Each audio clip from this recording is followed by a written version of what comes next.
காலச்சக்கரத்துல 9வதாய் வரக்கூடியது இந்த தனுசு ராசி. தனுசு ராசி அன்பர்களுக்கு இந்த மாதத்தின் கிரக நிலைகள் ஏற்படுத்தக்கூடிய மாற்றங்கள் என்ன?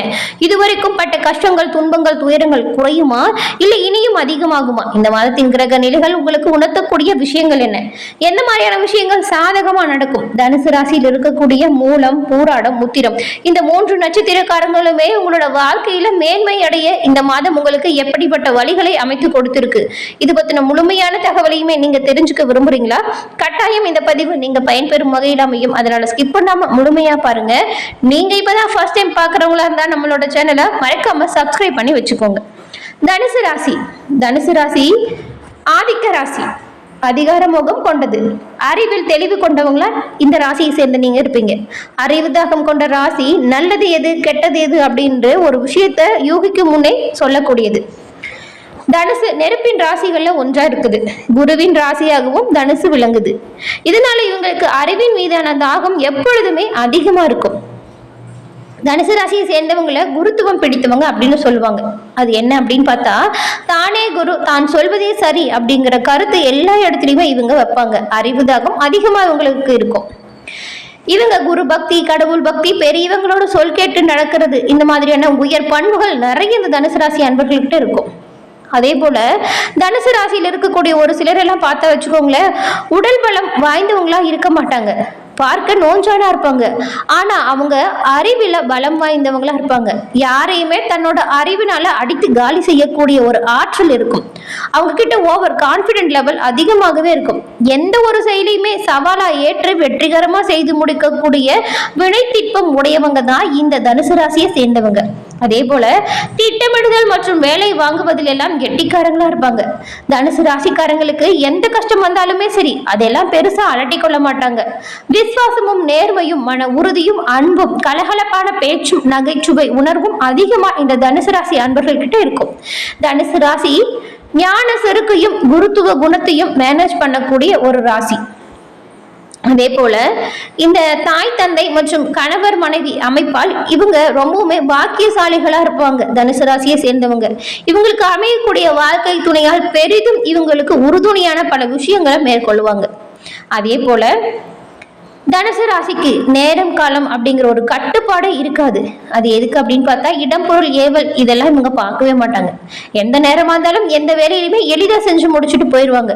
எந்த இடத்துலையும் சரி, எந்த சூழ்நிலையும் சரி, எதையாவது அவங்க சொல்லிட்டு அது தவறா இருந்தாலுமே நான் சொன்னது சரிதான் அப்படிங்கிற விஷயத்த கடைபிடிப்பாங்க. தான் பிடிச்ச முயலுக்கு 3 கால் அப்படின்னு வாதாடுவதில் திறமைசாலிகளா இருப்பாங்க. அதே போல இவங்களுக்கு வாய்ஸாவடால் பேசுறது ரொம்ப பிடிக்காது. இவங்களுக்கு ஒரு விஷயம் பிடிக்கல அப்படின்னா அந்த விஷயத்தை விட்டுருவாங்க. பிடிக்காத நபர்களையுமே தொடர்ந்து பார்க்கறதும் பிடிக்காது, அவங்க கிட்ட பேசுறதும் பிடிக்காது. ஆனா இவங்களுக்கு பிடிச்ச நண்பர்களா இருந்தா அவங்களுக்காக எந்த ஒரு விஷயத்தையுமே செய்வாங்க. யாரையுமே எந்த ஒரு விஷயத்திற்காகவும் தேவையில்லாம வெறுக்க மாட்டாங்க. தனுசு ராசி அன்பர்களை ஒருத்தவங்க வெறுக்கிறாங்க அப்படின்னு வச்சுக்கோங்களேன், அவங்க மீது கட்டாயம் ஏதாவது தவறு இருக்கும். இவங்க வெறுக்கிறதுக்கு கட்டாயம் ஒரு நியாயம் இருக்கும். எல்லா விதத்திலையுமே எல்லோரையும் சந்தோஷமா வச்சுக்கணும் அப்படிங்கிற ஒரு இயல்பு தனுசு ராசி அன்பர்களுக்கு உண்டு. அதனாலேயே இவங்களை சுற்றி இருக்கக்கூடிய அனைவருக்குமே எளிதில் பிடிக்கக்கூடிய நபர்களா தனுசு ராசி அன்பர்கள் இருப்பாங்க. இந்த தனுசு ராசி அன்பர்களுக்கு இந்த மாதம் என்ன மாதிரியான வாய்ப்புகள் கிடைக்க போகுது, எதெல்லாம் சாதகமா இருக்கும், எந்த விஷயத்துல எல்லாம் நீங்க ரொம்பவுமே கவனமா இருக்கணும் அப்படிங்கிற விஷயத்தை நம்ம தொடர்ந்து பார்க்கலாம். இந்த வருஷத்துல, இந்த ஆண்டுல சனி, ராகு, கேது பயிற்சி, குரு பயிற்சி, இந்த 3 முக்கிய கிரகங்களின் பயிற்சியுமே இந்த மாதம் நடக்குது. சனி பயிற்சி ஆல்ரெடி தொடங்கிடுச்சு. இந்த மாசத்துல ராகு கேது பயிற்சி மற்றும் குரு பயிற்சியும் நடக்க இருக்கு. இந்த மாதம் தொடங்கிய உள்ள நிலையில தனுசு ராசி அன்பர்களுக்கு உண்டாக்கக்கூடிய பலன்கள் எப்படி அமையுதுன்னு பார்க்கலாம். ஒவ்வொரு கிரகங்களுமே குறிப்பிட்ட கால இடைவெளியில ஒரு ராசியிலிருந்து இன்னொரு ராசிக்கு பயிற்சி ஆகிறது வழக்கம் தான். அதை தான் நாம பயிற்சியாகவே பார்த்துட்டு வரோம். இப்ப சனி அடுத்த ராசிக்கு போனா சனி பயிற்சின்னு சொல்லுவோம். குரு அடுத்தடுத்த ராசிக்கு போனா அது குரு பயிற்சி, ராகு கேது பயிற்சி ஆகும் பொழுது அது ராகு கேது பயிற்சி அப்படின்னு சொல்றோம். இப்படி நடக்கக்கூடிய ஒவ்வொரு பயிற்சிகளுமே ஒவ்வொரு ராசிக்குமே பெரிய அளவுல தாக்கத்தை ஏற்படுத்தும். ஒரு சில நேரத்துல ஒரு சில ராசிக்கு அது நன்மையாகவும் அதிர்ஷ்டமாகவும் இருக்கும். அந்த வகையில் இந்த பயிற்சிகள் எல்லாம் தனுசு ராசி அன்பர்களுக்கு சொல்லக்கூடிய பலன்கள் என்ன, சுப மற்றும் அசுப பலன்கள் என்ன அப்படிங்கிறத பார்க்கலாம். இந்த மாதம் சனி பயிற்சியின் மூலமா உங்களுக்கு நல்ல பலன் கிடைக்குமா, குரு பயிற்சியின் மூலம் என்ன பலன் உண்டாகும், இதை பத்தி பார்க்கலாம். தனுசு ராசிக்காரங்களுக்கு இந்த பயிற்சிகளின் நிலைகளை பார்த்தா ஓரளவுக்கு நல்ல மாற்றங்கள் வரக்கூடிய யோகம் அமைஞ்சிருக்கு. 4ஆம் இடத்தில் சூரியனும் செவ்வாயும் ராகுவும் சனியும் இந்த கிரகங்கள் எல்லாம் இருப்பது நல்ல ஒரு மாற்றத்தை ஏற்படுத்தி கொடுக்கக்கூடிய வகையில அமைஞ்சிருக்கு.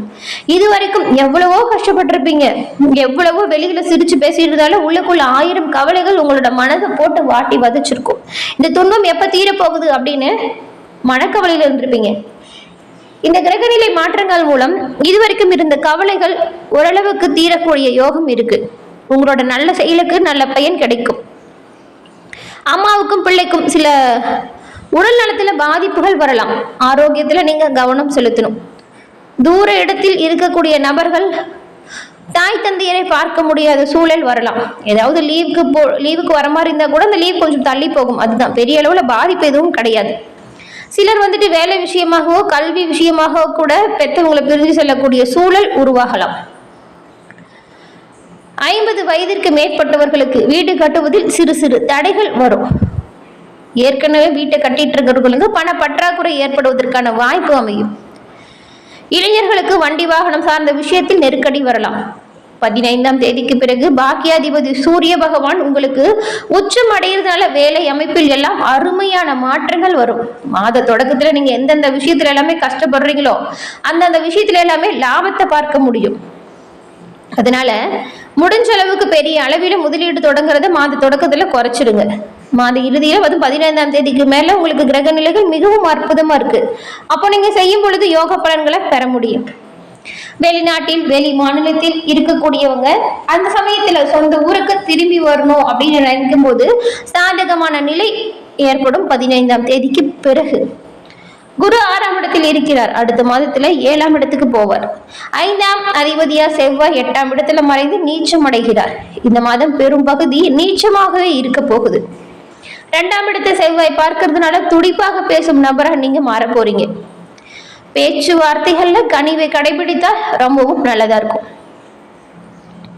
கடும் சொற்கள் நெருப்பு போன்ற வார்த்தைகளை பேசும் காலகட்டமா இருக்கிறதுனால உங்களோட வார்த்தைகள்ல நீங்க கவனமா இருக்கணும். மற்றபடி எந்த ஒரு கஷ்டமும் பாதிப்பும் உங்களுக்கு ஏற்படுவதற்கு வாய்ப்பு இல்லை. நல்ல ஒரு மாற்றத்தை தரும் மாதமா இந்த மாதம் தனுசு ராசி அன்பர்களுக்கு அமைஞ்சிருக்கு. வார்த்தைகள்ல நீங்க கட்டாயம் கவனமா இருக்கணும். யார் என்ன சொல்றோம் அப்படின்னு யோசிச்சுதான் சொல்லணும். அதே போல தனுசு ராசியில் இருக்கக்கூடிய மூலம் நட்சத்திரக்காரங்களுக்கு இந்த மாதம் தொழில் அதிபர்கள் தொழிலை விரிவு செய்யக்கூடிய யோகம் அமைஞ்சிருக்கு. எதிர்பார்த்த பண வரவுகள் வந்து சேரும். வியாபாரிகள் சிலர் வெளிநாட்டில் கிளைகளை தொடங்கக்கூடிய யோகம் அமைஞ்சிருக்கு. குல தெய்வத்தை வணங்குவதன் மூலம் இதுவரைக்கும் ஏற்பட்டிருந்த தடைகள் தாமதங்கள் விலகும். கலைத்துறையில் இருக்கிறவங்களுக்கு முன்னேற்றம் வரும். பூராடம் நட்சத்திரக்காரங்களுக்கு இந்த மாதம் பொருளாதாரத்தில் முன்னேற்றம் ஏற்படும். வாகன சேர்க்கை உருவாகும். சகோதரர்கள் மத்தியில் ஒற்றுமை வரும். சொத்து பிரச்சனையில் நல்ல முடிவு கிடைக்கும். வழக்கு விவகாரங்கள் சாதகமா முடியும். திருமணம் நடத்துவதில் ஏற்பட்டிருந்த தடை தாமதம் நீங்கும். உத்திராடம் 1ஆம் பாதம் கொண்ட உங்களுக்கு இந்த மாதம் உத்தியோகஸ்தர்களுக்கு ஊதிய உயர்வு கிடைக்கும். தொழில் அதிபர்கள் தொழிலை அபிவிருத்தி செய்யக்கூடிய யோகம் இருக்கு. வியாபாரிகள் லாபம் பெறுவீங்க. பிள்ளைகள் பெற்றோர்களால் பாராட்டப்பட போறாங்க. நீண்ட காலமா இருந்து வந்த சொத்து பிரச்சனைகள் கூடிய விரைவில் நல்ல ஒரு தீர்வுக்கு வரும். அரசியல்வாதிகளுக்கு புதிய பதவிகள் வந்து சேரும். திருமணம் நடத்துவதில் ஏற்பட்டிருந்த தடை தாமதம் நீங்கும். நீண்ட காலமா இருந்து வந்த பிரச்சனைகள் தீரக்கூடிய யோகம் அமைச்சிருக்கு. வேலை செய்யும் பிள்ளைகள் குடும்ப தேவைகளை பூர்த்தி செய்து வைத்து அனைத்து தேவைகளையுமே செய்யக்கூடிய யோகம் இருக்கு. உங்களுக்குமே இந்த மாதம் பொருளாதாரத்தில் நல்ல ஒரு முன்னேற்றம் வரும். வாகன சேர்க்கை ஏற்படும். சகோதரர்கள் மத்தியில் ஒற்றுமை வரும். சொத்து பிரச்சனைகள் சாதகமான வாய்ப்பை கொடுக்கும். வியாபாரிகளுக்கு நல்ல ஒரு லாபம் பெறக்கூடிய யோகம் இருக்கு. உங்களுடைய வாழ்க்கையில வரக்கூடிய பிரச்சனைகள் தீர பரிகாரமா நீங்க என்ன பண்ணலாம் அப்படின்னு பார்த்தா, வியாழக்கிழமையில சிவபெருமான வழிபடுவது ரொம்பவும் சிறப்பானது. அதுவும் சிவன் கோவிலை 9 முறை வலம் வந்து சாமந்தி மலரை சிவபெருமானுக்கு கொடுத்து அர்ச்சனை செய்து வழிபட்டு வருவதன் மூலம் உங்களோட வாழ்க்கையில ஏற்படும் காரிய தடைகள் அனைத்தும் விலகும். கஷ்டங்கள் அனைத்தும் சூரியனை கண்ட பனி போல விலகிடும். உங்களுக்கு சிவபெருமான் பிடிக்கும் என்றாலும் ஓம் நமச்சிவாயா போற்றி அப்படிங்கிற மந்திரத்தை 3 முறை நம்மளோட சேனல் கமெண்ட் பாக்ஸ்ல தெரிவிங்க. சிவபெருமானின் அருளால் உங்களோட வாழ்க்கையில நடக்கக்கூடிய அனைத்து விஷயங்களுமே நல்லதா நடக்க வாழ்த்துக்களை நாங்க தெரிவிச்சுக்கிறோம். என்ன தனுசு ராசி அன்பர்களே, இந்த பதிவு நீங்க பயன்பெறும் வகையில் அமைஞ்சிருக்கும்னு நினைக்கிறோம். இந்த பதிவு பிடிச்சிருந்தா லைக் பண்ணுங்க. உங்களோட நண்பர்கள் தனுசு ராசியா இருந்தா அவங்களுக்குமே ஷேர் பண்ணுங்க. தொடர்ந்து பார்த்தமைக்கு நன்றி நண்பர்களே. சப்ஸ்கிரைப் பண்ணாம பாத்தீங்களா, மறக்காம சப்ஸ்கிரைப் பண்ணி வச்சு கூட வர பெல் ஐக்கானை கிளிக் பண்ணி வச்சுக்கோங்க. அப்பதான் நாங்க போடுற பதிவுகள் தொடர்ந்து நோட்டிபிகேஷன் மூலம் உங்களை சேரும்.